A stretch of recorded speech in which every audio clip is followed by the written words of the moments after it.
Castleford are going to be too strong for them, and there'll be that inevitable 20 to 25 minute spell where they just put some, turn the gas on and put some points on St Helens. 40 points to 26 for me in favour of classy Cass. I think that spell's going to come when Cass are already behind a couple of scores, so I think it's going to be really close. Okay. I've gone 31-30 in favour of Cass. Just because I saw a couple of St Helens drop goal attempts that were pretty shy against us. Maybe so. Going full Dewsbury. Wilkin didn't have a great one. Matty Smith's only bad kick of the game was his drop goal attempt. We used to love a Matty Smith drop goal on this podcast, Mark. Where's the love?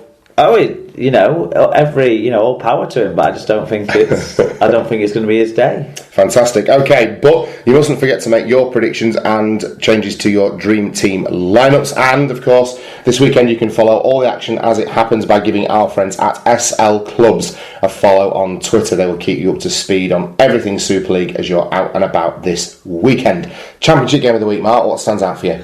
London Halifax. Any game that gets picked up, any game that occurs between any of those 2nd to 5th place sides is going to be crucial in these next 7 games. 7 games? Yeah. So it's going to be those. I think London will win though. Based on what I saw last weekend. Yeah, they look really good against Fev, and Halifax roping defeat against Toulouse. I think Halifax will have had a good look at the tape of that and seen where they can sharpen up. Yeah. In terms of the game management, the kicking game, and putting pressure on the opponent when they're in an attacking position. But London were very good. There you go. League One game of the week. I nearly ruined the surprise. Yeah, we picked the All Golds versus Newcastle. Go on, the All Golds. Yeah, partly because I'm now an All Gold shirt owning. My third favourite team now. Yeah. 4th favourite team. Castleford's your favourite. Bulls is my favourite. Then the Sharks, then Cass, then Gloucester. There you go.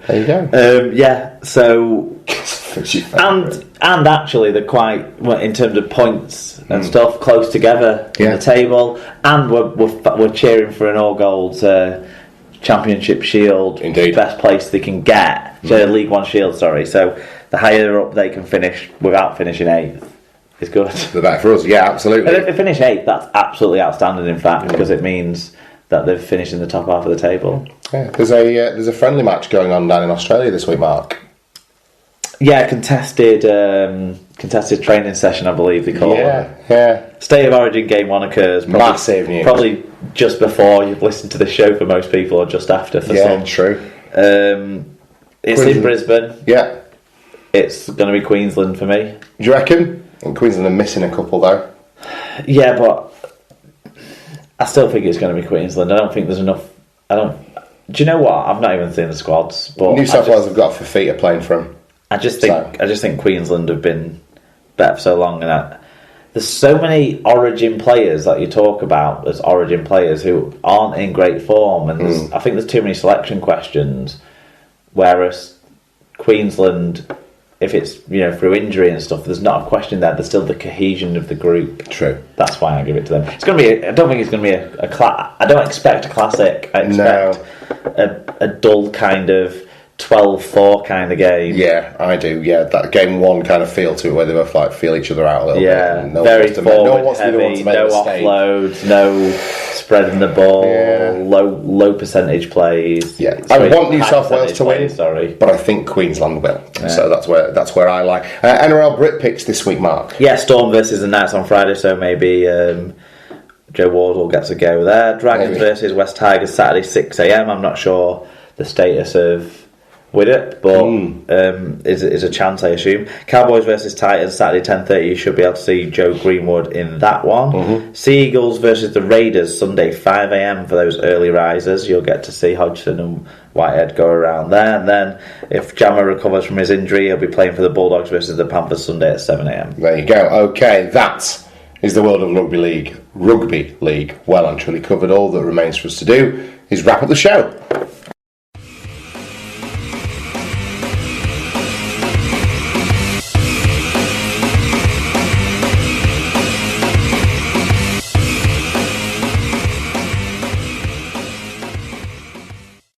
Okay, so that's episode 144 of the Super League pod, almost in the bag. Off air, Mark has just told me that I'm in for a bit of a kicking in terms of the trivia quiz, so let's see how I get on. What have you got for us this week, Mark? Well, with Origin coming up, we've got foreign-born state of origin players. So players born outside of Australia and the state that they went on to represent. Right. I'm not expecting you're going to do amazing at this. Nor am I. So let's do the questions. If I get it, I get it. And if not, we'll reveal the answers at the end so the people listening in Australia have a fair crack at the whip. Yeah. And make it more entertaining for the listeners then. I've not bothered to order these in the order of me thinking you'd get them. Alright, well, can I just say Akila Owate and have a point then? He is. Oh, don't tell me he's not in the Oh, well, I'm not going to get anything then, I don't think.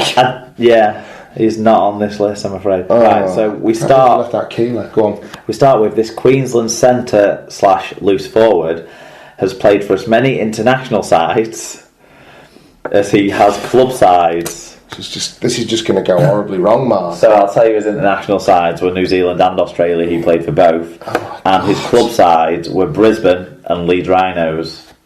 Who the fuck is this? It's too late in the fucking day for this shit, mate.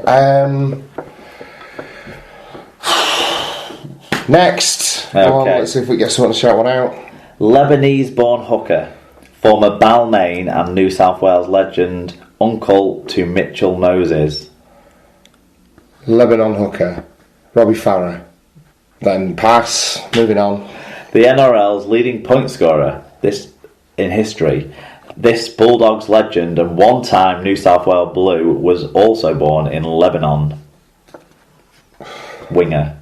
Oh, Hassim Al-Masri. Yes. Thank you. I think you might get more than the two I predicted. Famous now as much for a ball hitting his head as for his long stints with South Sydney in the 80s and North Sydney in the 90s, this New South Wales forward was born in Malta.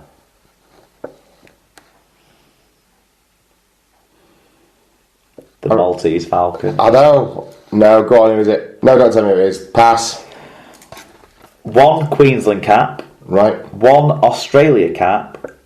And 3 caps for his native Tonga. This prop is probably best known down under for his spell with Melbourne. He also played for the Cowboys and the Knights before spells in Super League with London and Huddersfield. I think he played for Bradford too on a loan spell. Antonio Kafusi. Yes.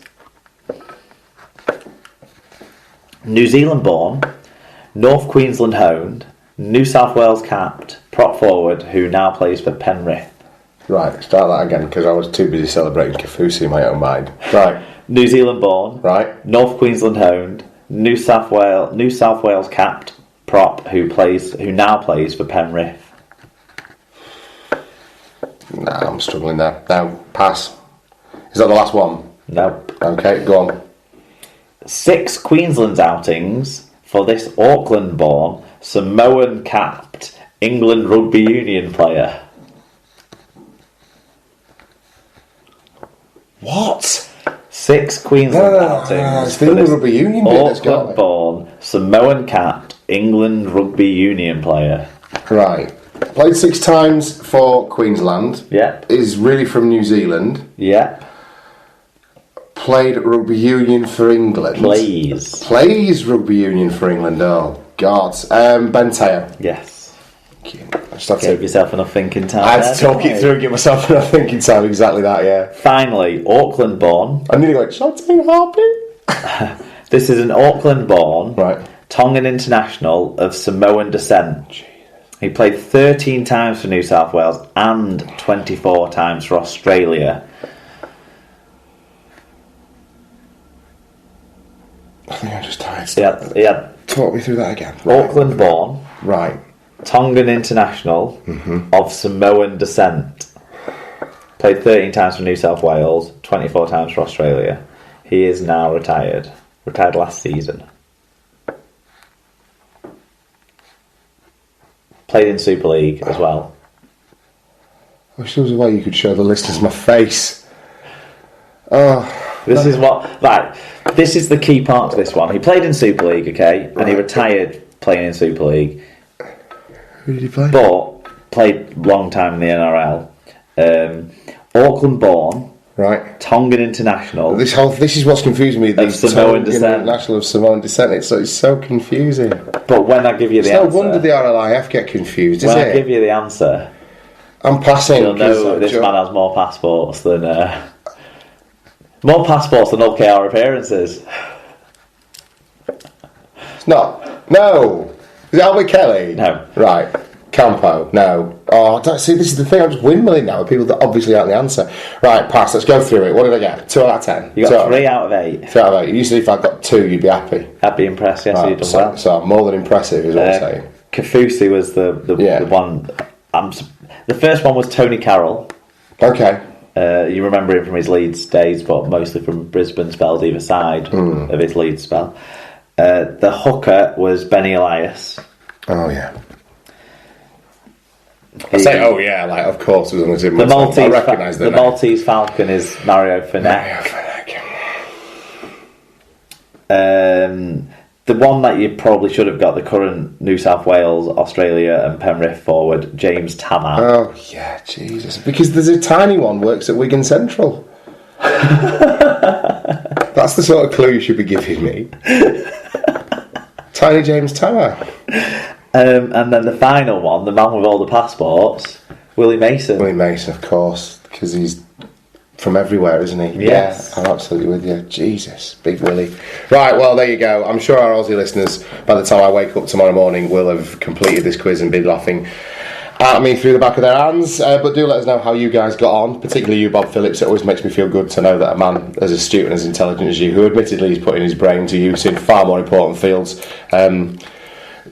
it's always nice to know that I'm better than someone. I guess. Honestly, there's ones in that I wouldn't have got. It was hard work. It was hard work. Yeah. Okay, but then the week before was a bit more of a cakewalk for me. Any recommendations this week, Mark? Whilst you've been out and about and sitting about, what have you come across anything? Have you anything you want to draw the listeners' attention to before we say goodbye? No, because all the beer's been like stadium or function room beer, right? So it's just been your standards. Fair enough.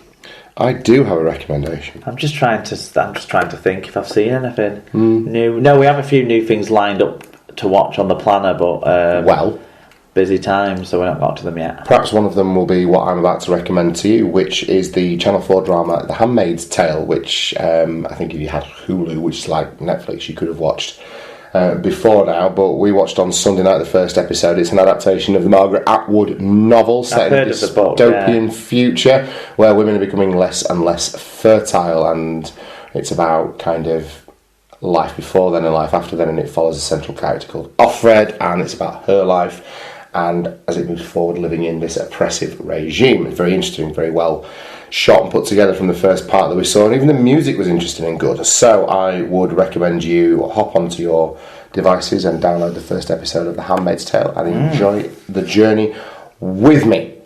How can people get in touch with us and let us know what they think about their favourite Rugby League podcast, Mark?